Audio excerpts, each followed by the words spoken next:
Olá, eu me chamo Regina e no vídeo de hoje finalmente temos leituras do mês de março. Eu sei que muita gente espera por esse vídeo, eu também gosto bastante de saber a opinião das pessoas sobre algumas obras que eu leio. Então eu vou começar falando de Scan, e eu sei que muita gente não lê Scan, não fica sabendo, tipo, o seu capítulo já lê. Então pode acalmar seu coração, porque eu vou tentar falar mais sobre o enredo geral do que aconteceu e as minhas opiniões, e não exatamente cada acontecimento do capítulo. E eu vou começar falando de Attack on Titan, ou Shingeki no Kyojin, no capítulo 138, que foi o último postado até então. E eu vou tentar ao máximo não falar muita coisa, porque essa obra ela tem muita coisa para ser comentada, mas ao mesmo tempo, se eu comentar tudo, vai perder a graça para muitas pessoas. Então, resumindo, a gente teve ainda aquela continuação dos titãs marchando e esmagando todo mundo, aquele sentimento de desespero, de despedida, que todo capítulo ele acaba tendo. E uma coisa X que as pessoas achavam que tinham vencido, na verdade volta a mostrar que não é muito bem assim que as coisas acontecem, ou aconteceram no caso. E eu sei que muita gente não gostou, tá? Eu sei que muita gente achou bem ruim, mas eu achei demais esse acontecimento, porque a obra, desde o começo, ela mostra pra gente todo o final de capítulo, não capítulo, mas todo o final de uma saga, vamos dizer assim, e tem esse sentimento de esperança, de conseguirmos vencer o mal. E o capítulo posterior a isso mostra pra gente que estávamos errados, tinha uma falsa esperança e não é muito bem aquilo, sempre tem um degrau a mais ou a menos do que tá acontecendo. E isso aconteceu nesse capítulo, que eu acho super pertinente ao desenvolvimento da obra até então. Mas vale lembrar que a gente só tem mais um capítulo pro final total da obra, e eu acho que tem buracos demais para ser o último capítulo. Tudo bem que ele tem muito mais páginas que um capítulo normal, vamos dizer assim, mas eu acho que tem muito buraco para ser explicado na última hora. A minha próxima leitura foi Boruto capítulo 56, e aqui a gente acaba, vamos dizer, saga Jigen, e uma nova ameaça aparece. Essa ameaça que é a maior ameaça já vista. E aqui a gente cai de novo nos plot twists de vilões do Kishimoto. Ele já fez isso no final assim de Naruto, que olha, esse aqui é o maior vilão já visto. E depois vem com, ah, você achou que aquele lá era o maior vilão? Não, esse aqui é o maior vilão que já existiu e vai acabar com todo mundo. Aí depois vem, ah, você achou que aquele lá, o primeiro e o segundo eram? Não, plot twist, aqui tem um vilão que nunca ninguém ouviu falar, mas a gente tá colocando no final da obra, porque vai agora sim acabar com todo mundo. E eu acho isso meio... Por quê? Por que isso existe? Não tem pra quê, sabe? Ele vai fazendo esse plot twist de vilão, aparecendo vilão que nunca ninguém ouviu, que foi super pertinente ele só aparecer agora e nunca aparecer num momento muito pertinente pra ele aparecer. Então, cá estamos nós, voltando nos mesmos problemas que apresentam em Naruto, que é algo que eu particularmente não acho muito legal. Mas pelo menos aqui nesse capítulo a gente teve o Boruto finalmente iniciando a conversa de gente, vamos treinar porque a gente precisa aprender para conseguir combater os vilões, fazer as missões e etc. Eu acho isso muito legal, principalmente porque em Naruto ele sempre tentou isso. A mesma coisa foi ele lá tentando aprender o Rasengan, ele ficou muito tempo ali treinando até aprender, porque isso aumenta o desenvolvimento do personagem. Ele não só tem o poder porque do nada ele aprendeu e ele sabe usar o máximo dele. Então esse é o único ponto positivo. Se não fosse o plot twist, ia ser um capítulo bom. Mas minha última leitura foi Kaiju número 8. E eu vou falar com vocês que eu achei que essa obra ia vir rápido pro Brasil. Então eu não tinha lido até então, esperando ter logo o físico, sabe? Porque eu achava muito bonitas as artes que estavam sendo divulgadas aí, mas eu queria esperar. Eu me enganei, com certeza, porque eu fui muito inocente. Mas então vim ler. E digo assim, que eu gosto bastante dessa temática de kaiju, né, de monstros gigantes bizarros, eu acho muito boa. E aqui não foi diferente. A gente tem então um cara de 32 anos que ele trabalha com as limpezas dos kaijus pós-batalha. Ou seja, depois tem aquela batalha horrível, acaba vencendo o kaiju, fica aqueles restos mortais dele. Ele é uma das pessoas responsáveis por limpar toda aquela área e fazer a divisão do que vai para o quê. Só que ele tá estagnado na vida, ele não queria ser o cara da limpeza, ele queria ser uma das pessoas responsáveis pela força de defesa do Japão.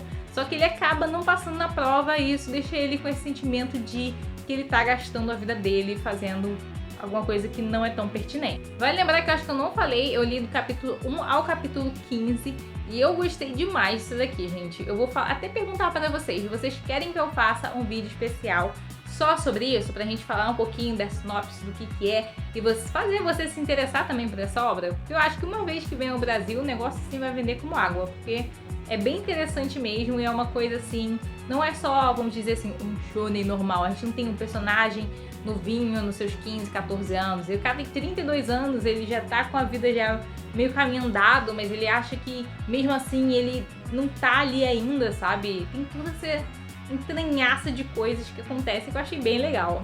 Indo agora para os títulos físicos, vou começar com Tomie Volume 2, finalizando essa obra com o pé direito. E aqui a gente tem uma Tomie muito mais sádica, ela manipula e beija a criança, ela faz velho se matar, é uma doideira completamente no nível a mais que estava antes. Antes ela era eu vou fazer você me matar, eu sou muito bela e você é um lixo. Agora ela tá assim, mexeu comigo, eu vou fazer você matar sua mãe, seu pai, seu irmão e você mesmo.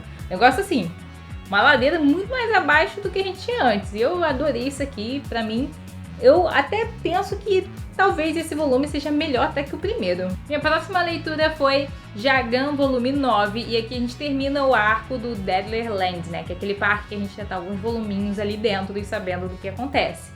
Então, o Jagasaki, o Mikazushi e os amigos deles, eles acabam conseguindo sim os 10 mil pontos que eram necessários para eles entrarem dentro daquele castelo e tentar salvar a Belle. Só que no meio dessas batalhas, o Jagasaki se vê novamente impedido por essas escolhas de devo salvar a Belle ou devo salvar todas as pessoas do parque. E aqui a gente começa a ver um desenvolvimento, um amadurecimento do personagem. Ele sente que é o dever dele se sacrificar em prol às pessoas.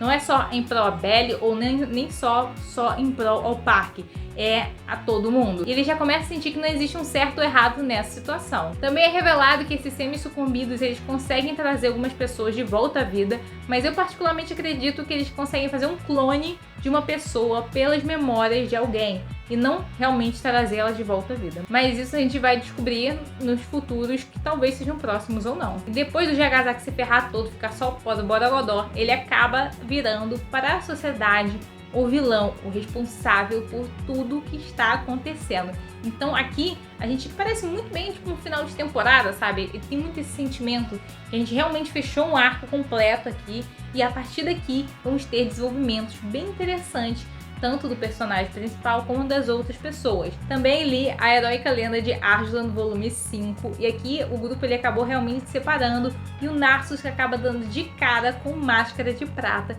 e também conhecendo uma nova personagem que chama Alfarit, ou Alfarit, não sei muito bem como se pronuncia, que é a filha do chefe do clã Zot.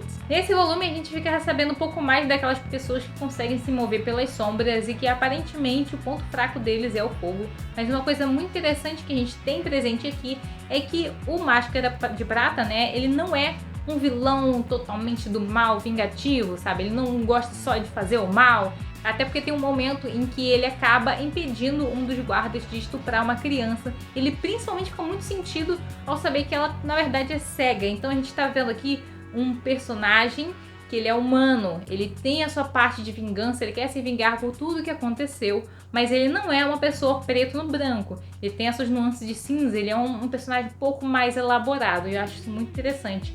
Esses vilões que são só maus, eles, pra mim, perdem muito do desenvolvimento que eles poderiam ter. Enquanto isso, em Pars, a igreja ela começa a tentar controlar o reino e numa tentativa de apaziguar os dois lados, o irmão do rei, ele tenta dar uns quitutes, né? Dar umas coisinhas, presentinhos para um dos subordinados. Só que tudo vai ladeira abaixo quando esse subordinado acaba aparecendo morto. A obra pra mim só tá crescendo, é uma coisa que eu venho falando já frequentemente. Falei isso no volume 4, falei isso no volume 3. Eu acho que o desenvolvimento tá sendo muito legal. Também li a Jean volume 4 e o volume 5. Falando um pouquinho do volume 4, o Satoru ele realmente consegue reunir aqueles Adins que a gente nem sabia que existiam. Ele faz uma proposta meio inusitada, que é cometer massacres ali pelo Japão inteiro, porque segundo ele, as pessoas só vão começar realmente a ouvi-los se eles fizerem coisas desse tipo. Mas logicamente que muita gente ali não aceitou essa ideia, eles estavam querendo se juntar para uma visão melhor dos Adins, mas isso vai acabar destruindo completamente a visão que os Adins têm para a sociedade. Então eles tentam sair daquele lugar e o Satoru ele faz uma emboscada e acaba capturando vários dos Adins. Mas o que ele não esperava é que um menino acabasse escapando e indo pra quem? Pro Kei Nagai. Porque na cabeça de Kou Nakano, que é o menino que acabou fugindo, ele acha que o Kei Nagai vai conseguir ajudar ele a impedir realmente o Satoru de fazer todas essas atrocidades. Só que quando ele acaba encontrando realmente o Nagai, ele vê que não é nada do que ele esperava, que a gente tem um Nagai totalmente diferente, uma pessoa fria, calculista, que tentou se isolar do mundo inteiro, acabando indo pro, vamos dizer, meio do mato. E ele não tá nem aí se as pessoas vão morrer, se vão viver, ele não quer nem saber de nada, só quer viver em paz. Já no 5º volume, a gente realmente começa aos atentados. Eles vão atrás de todas as pessoas, todos os políticos, pessoas importantes, que acabaram apoiando toda essa questão, né, dos experimentos humanos com os Adins. Então eles vão indo de um a um matando todo mundo. Eu acho engraçado porque eu não vi muita gente falando dessa obra assim no modo geral, e eu acho engraçado que ela não para, é uma ação desenfreada, acontece muita coisa. E eu acho bem interessante, mas aparentemente as pessoas ou não curtiram muito ou nem deram a chance pra Adin. Também li Parasite volume 1, 2 e o volume 3 também.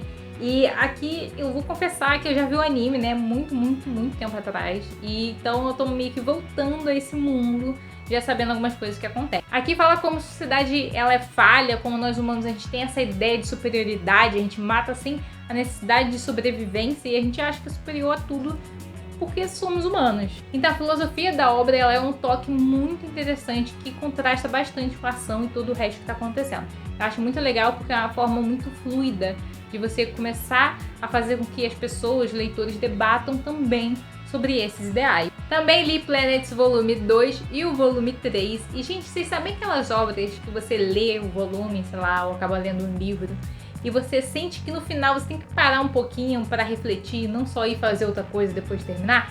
Planets é uma obra dessas. Você se pega pensando muito sobre algumas coisas que são faladas ou refletidas. Aqui a gente tem o Hashimaki, que ele tá treinando ao máximo para conseguir, né, passar nas provas para a seleção e ser um dos astronautas a entrar na missão Júpiter, porque para ele esse é um dos pontos máximos que ele pode conseguir para depois conseguir ter a sua própria nave e viver só daquilo. Só que isso começa a subir na cabeça dele e ele começa a viver só em prol disso. Então ele acha que tudo que as outras pessoas estão fazendo é besteira, sabe? Não é tão importante, ou ele está fazendo um ponto alto da vida e ninguém entende ele como só ele se entende. Ele começa a se perder dentro dele mesmo e vários questionamentos começam a ser levantados sobre o que é certo, é o amor ou você ser bem sucedido naquilo que você quer, ou o que é melhor, ser esquecido, viver só a sua vida e ser um Zé Ninguém, ou você ser conhecido pela história como alguém muito importante. Ele começa a se questionar dessas e outras coisas, então a cada volume você para e fica, meu Deus, tem uma resposta certa? Será que existe um certo ou um errado mesmo? Eu acho isso muito interessante. E por último, mas não menos importante, temos Vinland Saga volume 6, com essa capa que é muito bonita, né? E o que eu posso falar de Vinland Saga, né? Aqui a gente já tá realmente terminando toda aquela situação que o Einar e o Thorfinn, eles estavam, né? Que eles tinham que fazer tais coisas até conseguirem a sua liberdade. Eles estão muito mais perto de serem homens livres que antes. Então aqui tem os questionamentos sobre o que fazer como homem livre, qual será o próximo passo da vida. E o Thorfinn e o Einar, eles realmente não sabem. O Einar não tem mais família, não tem pra onde voltar. O Thorfinn tem pra onde voltar, mas será que ele realmente vai querer visitar a situação, a família dele que restou? Será que ele vai querer ver aqueles rostos que ele não vê há tantos anos? E falando nisso de pensamentos e o que achar, o que fazer, o Thorfinn, ele realmente não é o Thorfinn de antes. Ele agora aparece várias situações em que o Thorfinn de antes teria só sacado a sua arma e matado quem tá na frente, mas agora ele quer uma redenção, não uma redenção dele mesmo, mas uma redenção das pessoas que ele matou, sabe? Ele vê os mortos, os fantasmas do passado sempre assombrando a vida dele. E aqui a gente também vê que ele não é o único que também vê, tem outros personagens que também tem um peso sobre algumas ações que eles fizeram. Mas o Thorfinn, ele totalmente mudou, ele já é uma pessoa nova, ele tá tentando entender, ele acha que não é só libertar os escravos que ele vai conseguir isso, ele quer fazer algo para que essas almas descansem em paz. E eu acho isso, nossa, é surreal, porque a gente tem um desenvolvimento do personagem em que ele, no tempo que ele ficou ali como escravo, ele conseguiu aprender muito mais do que ele aprenderia se continuasse tendo a vida dele lá, matando todo mundo, e se as coisas bem importantes do passado não tivessem acontecido. Aqui a gente tem um Thorfinn que ainda tá confuso, mas ele começa a ter questionamentos muito interessantes e importantes sobre a vida. Na outra parte a gente acaba vendo agora o rei Knut, ou Knut, não lembro como é que se pronuncia, mas ele fazendo as coisas que a gente achava que ele não iria fazer e sendo impiedoso e querendo só um propósito que na cabeça dele faz sentido. Mas é isso, eu gosto muito dessa obra, nenhum volume tá me decepcionando, não tem nada que eu fale, esse aqui não foi tão bom assim. Tudo eu tô só, meu Deus, o que vai acontecer no próximo capítulo. Mas enfim, é isso, gente. Muito obrigada por assistir até aqui. Me fala você quais foram as suas leituras desse mês. Teve alguma coisa que você não gostou? Teve alguma coisa que você gostou demais? E eu nem falei aqui, você quer me indicar? Fala aqui nos comentários pra mim. Vou deixar também os links aqui na descrição de cada um desses volumes, caso você não tenha comprado e queira ou se interessou agora e queira comprar, vai estar aqui embaixo. Então, muito obrigado. Caso você tenha esquecido, dá uma curtidinha aqui embaixo e se você puder e quiser, compartilhe o vídeo com seus amigos. Muito obrigada e tchau, tchau!